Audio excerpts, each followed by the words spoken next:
ప్రతిపక్ష నాయకులను చూస్తూనే ఉన్నారు. జాతీయ స్థాయి ప్రతిపక్ష నాయకుల నుంచి ఓడిపోతేనేమో సడన్గా ఓట్ చోరీ అంటారు.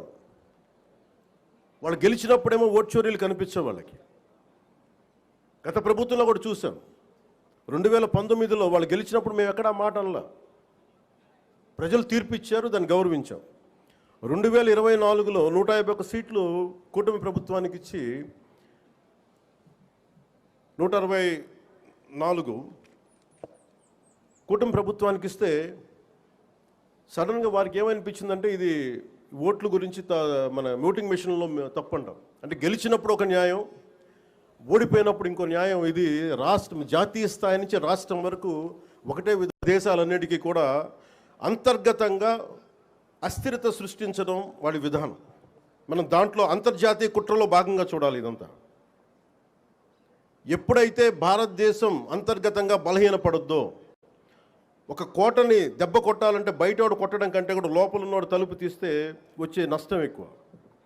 అందుకని ఎప్పుడు కూడా విదేశీ శక్తులు అంతర్గతంగా ఎవరున్నారు భారతదేశంలో, వాళ్ళకి ఎలాంటి ఇన్ఫర్మేషన్ ఇస్తే బాగుంటుంది, వాళ్ళ ఎజెండాని వీళ్ళందరూ మోస్తున్నారు.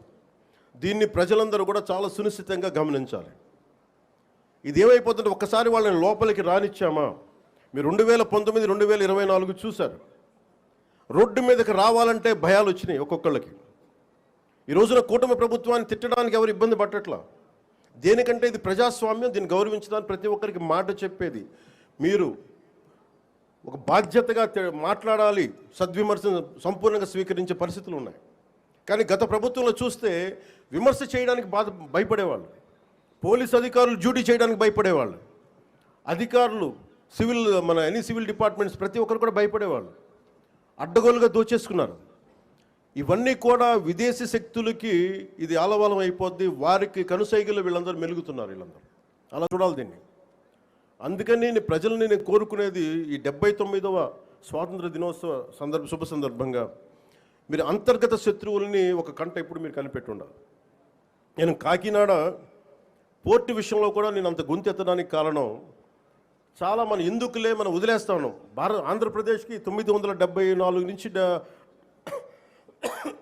974 కిలోమీటర్ల తీర ప్రాంతం ఉంది. ఇది మన పెట్టుబడులకి చాలా మంచిది. కానీ అది ఒక్కోసారి మన సరిగ్గా లేకపోతే అది బలహీనత కూడా అయిపోతుంది.